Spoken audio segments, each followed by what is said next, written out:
Radhe Radhe. Welcome back my YouTube channel Deepika Jangid blog.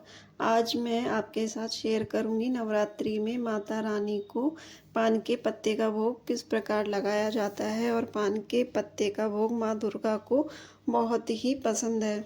वैसे तो पान का पत्ता सभी पूजा में रखना शुभ होता है, लेकिन माँ दुर्गा को यदि आप इस तरीके से भोग लगाते हैं ना, पान के पत्ते पर रखकर भोग लगाते हैं, जो चीज़ मैं आपको बताऊंगी ना, वो अगर पान के पत्ते पर रखकर अगर आप भोग लगाते हैं ना, तो माँ आपसे जल्दी प्रसन्न होती है और आपकी सभी मनोकामना पूरी करती है। और नवरात्रि में ना ये विशेष भोग माँ को लगाया जाता है और आपके जीवन की ना सारी समस्याओं को माता रानी दूर कर देती है। और हनुमान जी को भी पान के पत्ता चढ़ाने से हमारे सभी संकट दूर होते हैं, शत्रु समाप्त होते हैं, आर्थिक तंगी दूर होती है, कार्य में सफलता मिलती है और भय दूर होता है और हमारा सुख भी बढ़ता है। पान के पत्ते पर 2 लौंग का जोड़ा रखकर हनुमान जी को भोग लगाया जाता है।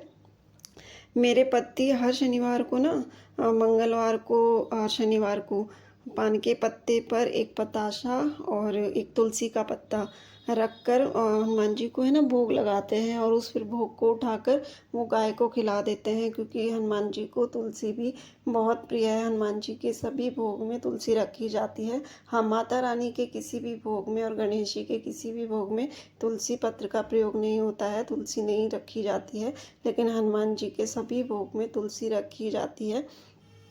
हनुमान जी को तुलसी भी बहुत प्रिय है। तो अगर आप इस तरीके से पान के पत्ते का भोग लगाएंगे ना, नवरात्रि में विशेष भोग हनुमान जी को और माता रानी को पान के पत्ते का लगाया जाता है। अगर आप भी इस तरीके से लगाएंगे ना, तो माता रानी आपके सभी संकटों को दूर करेंगी और आपकी सभी मनोकामनाओं को पूरी करेगी। नवरात्रि में माँ दुर्गा को और हनुमान जी को ना मीठे पान का भी भोग लगाया जाता है, जिसको है ना पान का बीड़ा भी बोलते हैं, मीठे पान का बीड़ा बोलते हैं उसे। हमारे यहाँ तो जो पान वाले भैया है ना, उसे पनवाड़ी बोलते हैं। आपके यहाँ क्या बोलते हैं वो मुझे कमेंट करके बताइए। हमारे यहाँ तो जो पान वाले भैया है ना, उनको पनवाड़ी बोलते हैं। तो वो ना स्पेशल हनुमान जी के लिए या माता रानी के लिए जब मैं भोग बनवाने जाती हूँ ना, तो मीठे पान का तो वो इतने अच्छे ढंग से, बिल्कुल साफ़ सुथरे ढंग से ना भगवान के को पान के बीड़े का भोग बनाकर मुझे दे देते हैं।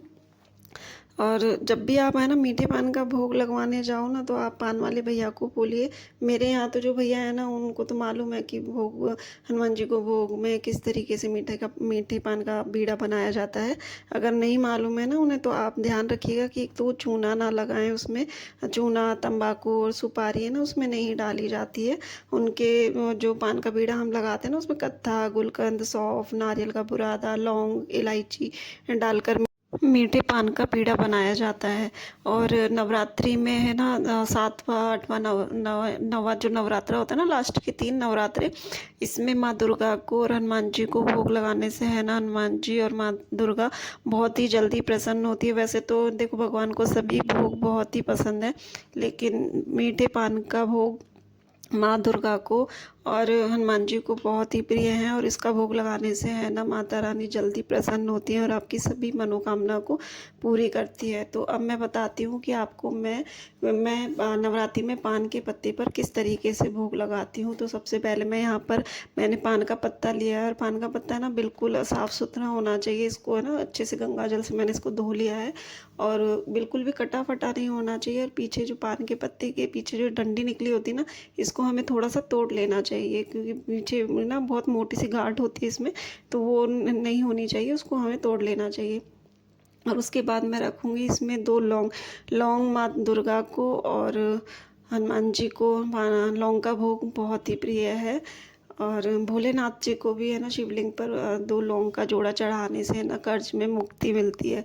कहते हैं कि 2 लौंग का जोड़ा, अगर 1 लोटा जल भगवान को चढ़ाते हैं ना शिवलिंग पर, और उसमें 2 लौंग के जोड़े अगर डालकर शिवलिंग पर, या फिर घर में कोई भी शिवलिंग हो या उनके नाम से कहीं भी आप जल चढ़ाते हो ना, तो आपके जितने भी कर्ज होते हैं ना, वो जल्दी उतर जाते हैं। तो सबसे पहले मैंने यहाँ पर लिया है 2 लौंग का जोड़ा और 1 इलायची। इलायची का भोग भी माँ दुर्गा को बहुत प्रिय है, तो मैं यहाँ पर 2 लौंग का जोड़ा और 1 इलायची लूँगी। इलायची है ना, ये छोटी वाली जो आती है ना, हरी वाली, दो तरह की आती है। एक बड़ी इलायची होती है जो मसाले वगैरह में डाल दी जाती है, वो नहीं लेनी है। जो छोटे साइज़ की होती है ना, हरी वाली, जैसा आपको वीडियो में दिख रहा है, इस तरीके की इलायची आपको लेनी है। और ये इलायची भी ना दो तरह की मार्केट में आती है। छोटी वाली जो रखी है ना, वीडियो में दिख रही है आपको, ये भी दो तरह की आती है, आपको हरी वाली लेनी है।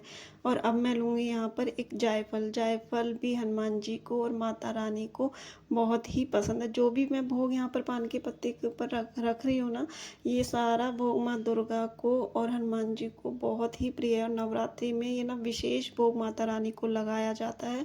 और इस भोग को जब आप लगाएंगे और अपनी आँख के सामने अपनी मनोकामना रखेंगे ना, तो सही बता रही हूँ, कुछ ही महीने में, 6 महीने भी नहीं लगते हैं कि आपकी मनोकामना पूरी हो जाती है। और माँ बहुत जल्दी प्रसन्न हो जाती हैं और आपकी सभी मनोकामना को पूरी करती है। और यहाँ पर रखा है मैंने एक कपूर का टुकड़ा और एक छोटा टुकड़ा मैं रखूँगी दालचीनी का।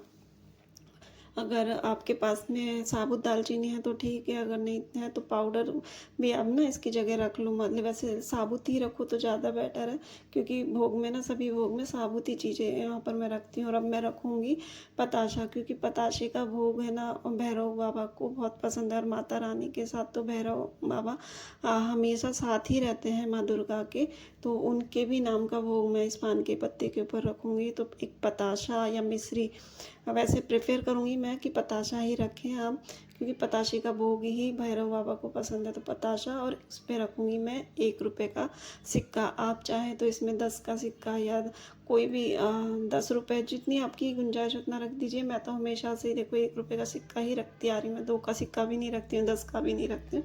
मैं शुरू से 1 ही रुपये रखती आ रही हूँ। और मैं काफ़ी सालों से है ना इस काम को कर रही हूँ। और माता रानी है ना मेरी हर मनोकामना को पूरी करती है। और इस तरीके से फोल्ड करके है ना, जब घर में अगर आप हवन करते हो तो इस तरीके से फोल्ड करके, और हवन में इसकी आहुति भी दी जाती है। तो कहते हैं कि हवन में आहुति देने से ये भोग ना सीधा माता रानी को पहुंच जाता है। तो मेरे घर में तो हवन होता नहीं है, ना ही जोत देखी जाती है।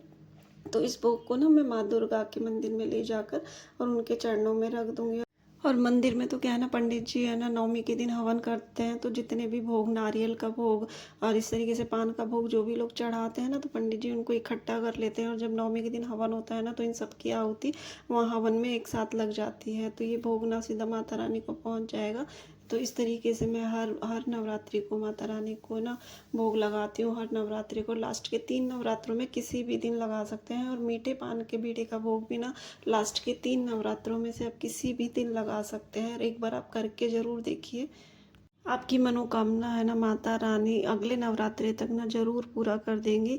और विश्वास के साथ आप इस काम को करके देखिए। मैं तो काफ़ी सालों से करती आ रही हूँ और मेरा तो इतना विश्वास है। और मैं हर नवरात्रि में ना इसी तरीके से माता रानी को ये विशेष भोग माँ को लगा कर आती हूँ, क्योंकि मेरे घर में नवरात्रि नहीं होते। मेरी बहुत इच्छा होती है नवरात्रि करने की, लेकिन माता रानी की कृपा की मैं ऐसे ससुराल में आई हूँ कि जहाँ पर ना नवरात्रि रखे ही नहीं जाते हैं माता को। लेकिन मैं माता रानी को मानती हूँ, मेरा बहुत विश्वास। तो ज़्यादा कुछ तो मैं नहीं कर सकती हूँ, लेकिन इस तरीके से माँ को भोग मैं हर नवरात्रि में लगाती हूँ और माता रानी मेरी हर बार सुनती है। तो आप भी ना अगर चाहे तो इस तरीके से भोग लगा कर एक बार माता रानी को और अपनी मनोकामना बोल कर आइए, आपकी माँ ज़रूर सुनेगी। और एक बार करके ज़रूर देखिए विश्वास के साथ। और आपको ये मेरा वीडियो और मेरी जानकारी कैसी लगी मुझे कमेंट करके बताइए। चैनल को सब्सक्राइब कीजिए, लाइक कीजिए, कमेंट कीजिए, शेयर कीजिए। मिलते हैं नेक्स्ट वीडियो में एक नई जानकारी के साथ, एक नए वीडियो के साथ, एक नए ब्लॉग के साथ। तब तक के लिए राधे राधे, जय माता दी, जय माई की।